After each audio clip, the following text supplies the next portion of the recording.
चाहिँ घर आयो, घर आएर पनि आगो तापिरहेछ। अन्त अघि लगाएको चिकनको चाहिँ हामीले खानुको लागि रेडी बनाएको है। चिकन उयो भयो अब लुगा खोल्यो।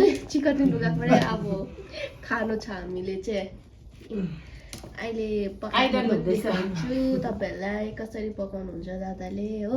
हाम्रो त दादा चाहिँ थार्चुको बाबा चाहिँ एकदम सेफ जतिकै हो। सेफ होइन हौ, अब यस्तो दामी खाना बनाउनुहुन्छ कि अब के भन्नु र त, चुम्मेश्वरी छ खाना चाहिँ। हामीले चाहिँ अब यो के हो कर्चीमर्ची अघि चिकनको थियो नि त्यसको कर्चीमर्ची बनाएको है। अन्त मासु चाहिँ सुप अहिले चाहिँ म बनाउन आँटेको।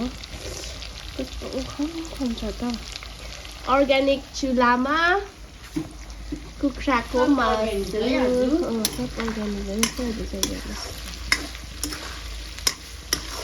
खम हो है।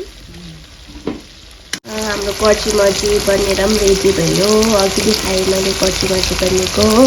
अब यो चाहिँ चिकनको के बनाउन आँटेको के हो सुप बनिन आँटेको। यसमा के हाल्यो दादाले प्याज टमाटर धनिया अन्त दादा के हाल्यो यो अदुवा र लसुन।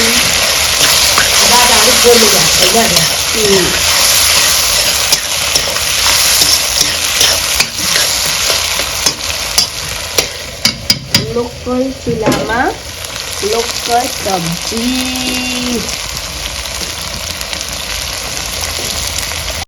हल्दी हाल्यो, जिरा भुटेर पिसेको अरे के हालेको छ। अहिलेको लागि चाहिँ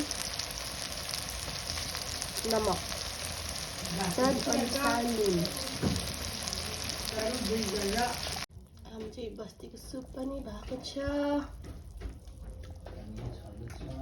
धनिया छर्नु छ अब यहाँबाट चाहिँ। त्यहाँदेखि चाहिँ भातसँग गम गम खाने छ है। यस्तो उम्लेको यहाँ यस्तो खालको भयो क्या तपाईँहरूले पनि।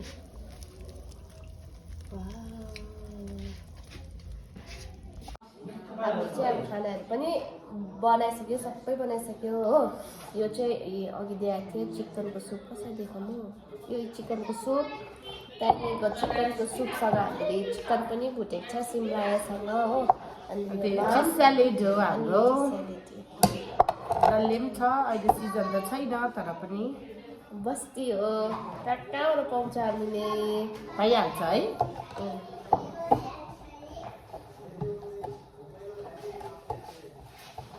खाएर भन्नुहोस् मरिच त्यो सम्झेको